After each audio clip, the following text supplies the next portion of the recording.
Pawan Singh finally नहीं चाहते हैं तलाक, तलाक ही होना चाहते हैं वो एकदम बिल्कुल वो नहीं रहना चाहते हैं ज्योति सिंह के साथ। नहीं, रहने वालों के साथ रहा जाता है ना भाई, किसी के साथ थोड़ी कोई रह लेगा, रहने लायक भी होना चाहिए। होने लायक कह रहे हैं आप। ज्योति सिंह जो है अभी भी मांग में सिंदूर पवन सिंह का लगा के आरा सिविल कोर्ट पहुंचती हैं, एकदम मतलब हिंदुस्तानी नारी की तरह एकदम साड़ी में आती हैं। अब क्या रहने लायक होना चाहिए, हम ये जानना चाहते हैं। सिर्फ कोर्ट का ही वीडियो देखते हैं ना आप, और भी जाके वीडियोज देखिए आप, और भी जाके कुछ देखिए। देख रहे हैं इसका उड़न डबोली। ज्योति सिंह गई थी पवन सिंह से शादी करने के लिए। पवन सिंह के माताजी और उसके भाई गए थे शादी करने के लिए। जाकर के ज्योति सिंह के पिताजी के गोड़ पड़े थे कि ब्याह करवा दीजिए, समझे। थोड़ा तमीज में बात करना सीख लो। इसी प्रकार से किसी महिला का इज्जत करते हो। दो चार गनवा चल गया तो शरीरवा में ऐठन आ गया। पहले बढ़िया से गाना गाना भी तो सीख लो। एको लूर के गनवा तो ना लगता है तुम्हारा, बतिया रहो। ये देखिए इसको पे पवन सिंह हाथ का फेर दिए हैं। ये अपने आप को बहुत बड़ा सुपरस्टार समझने लगा। देखिए पहले इसका वीडियो, पुराना वीडियो कैसे आता था जब ये कुछ नहीं था, उस टाइम का वीडियो देखिए इसका। भाभी हैं, बड़ी हैं, मैं दिल से उनका सम्मान करता हूँ, आजीवन करूँगा। या भैया के साथ रहे या ना रहे, तलाक भी हो जाएगा तो मैं उनको ऐसे ही सम्मान करते रहूँगा जब वो मेरी भाभी थी जितना मैं उनको सम्मान करता था।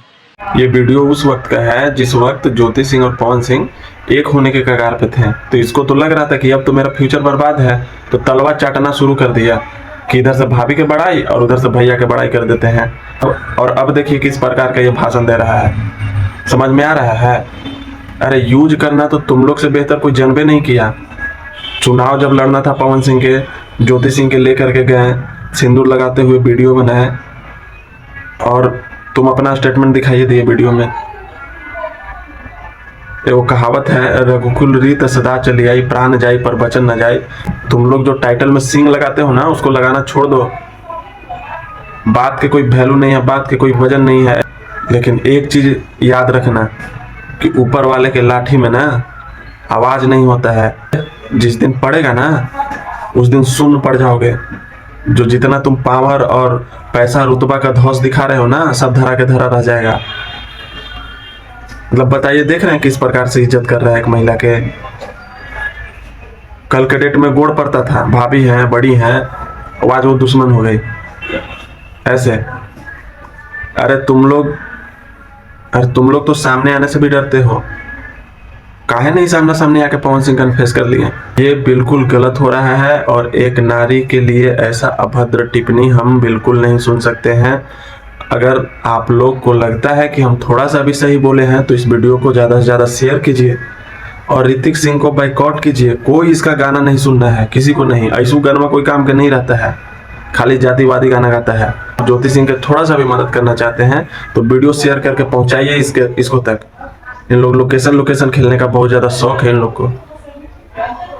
बताइए एक महिला को कितना कष्ट है दर के ठोकर खाना। मीडिया के बेवकूफों जैसा सवाल का जवाब देना आसान लगता है। ये सब कोई खड़ा है उनके साथ, कोई खड़ा है, मनोज तिवारी हो गए, रवि किशन हो गए, खेसारी लाल यादव, कोई सेलिब्रिटी नहीं खड़ा है उनके साथ। उसके बाद भी अपने स्वाभिमान से समझौता नहीं की है। ये होता है खानदानी लड़की। वो चाहती ना तो कई सारी फिल्में कर लेती, बहुत ऑफर उनको मिलता।